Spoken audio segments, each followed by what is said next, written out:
The technical answer in Bitcoins is that Bitcoins is a remarkable cryptographic achievement. The ability to create something which is not duplicable in the digital world has enormous value. And hard.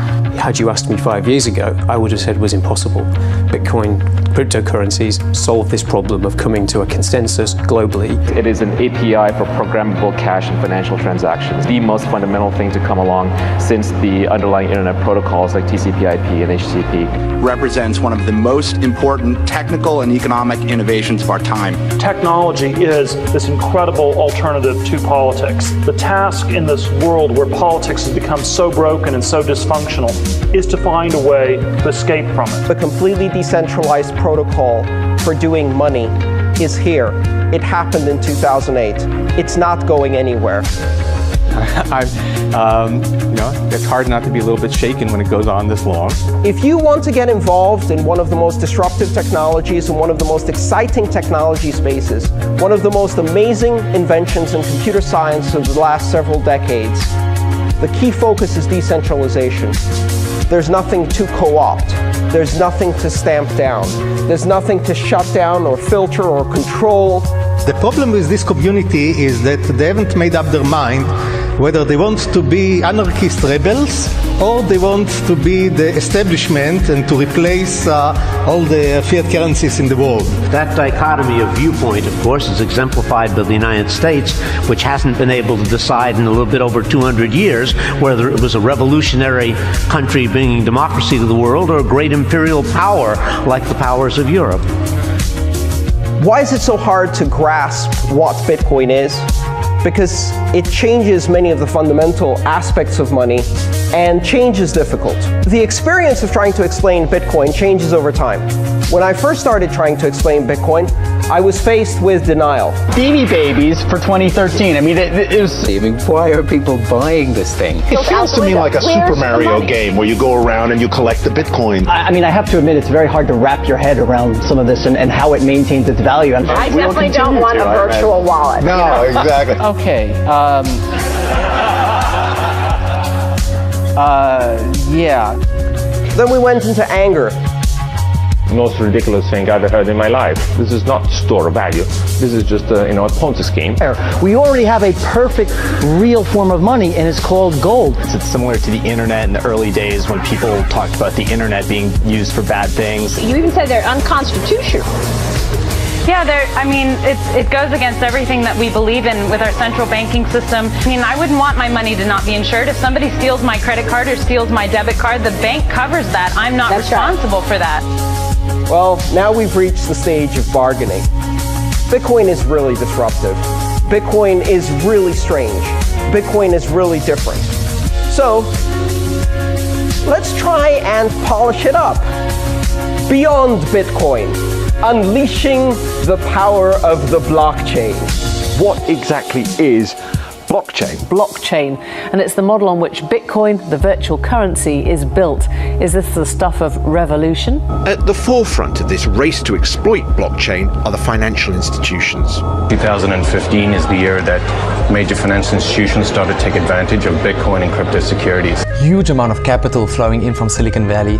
There's also a lot of people, top brains from big banks and tech companies moving into the Bitcoin industry. The NASDAQ essentially is working on creating this kind of decentralized system. The New York Stock Exchange is investing in Bitcoin companies. It's incredible. The public doesn't know anything about this for the most part. Wall Street is just now discovering it. So most people who use it are enthusiasts. There's a lot of computer people or nerds, as people call us. Bitcoin is disruption. It's disruption on a scale that most people haven't even begun to imagine. This was the dream of PayPal, that it would be sort of a currency outside of government. The weak point of PayPal is that there was a central place that could be shut down. The power of what this blockchain can become, venture capitalists see this, but even more exciting is the disruptive minds of entrepreneurs are seeing the power of this. When faced with strategic, massive disruption of that scale, there are two places you can be. You can be Blockbuster or you can be Netflix. You can be BlackBerry or you can be Apple. You know, I'm sure people 10 years ago would have said, well, the bookstores will always be with us.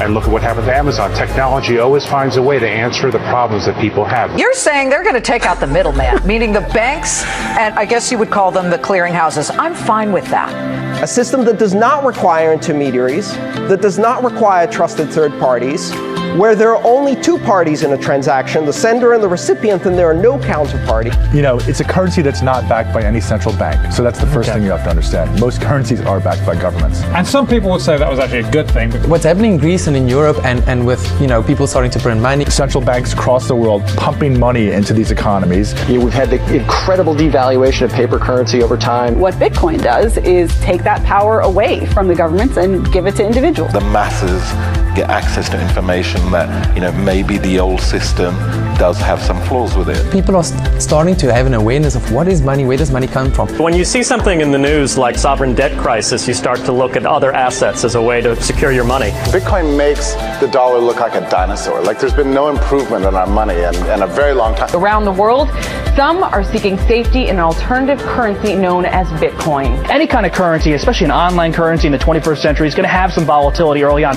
So part of the theory of the investment Bitcoin strategy is that it's a limited supply, and as demand grows, it will naturally lead to an increase in the price. You know, having a currency that people believe in, no matter where it comes from, is where people go. Just to give our viewers some perspective, there's about $4 trillion in currency trading every day. And as Michael said, it's about $1 billion worth of Bitcoins. The potential upside for Bitcoin, I mean, it's enormous. I own Bitcoin in my hedge fund. I own Bitcoin in my fund. I own Bitcoin in my private account. If I was in Europe or in South America and all that, I would have, you know, a certain amount of my asset class in Bitcoin. When you look at the people that are putting money in, you can see that their vision is to take this infrastructure and blow it out global and blow it out to be a very useful function.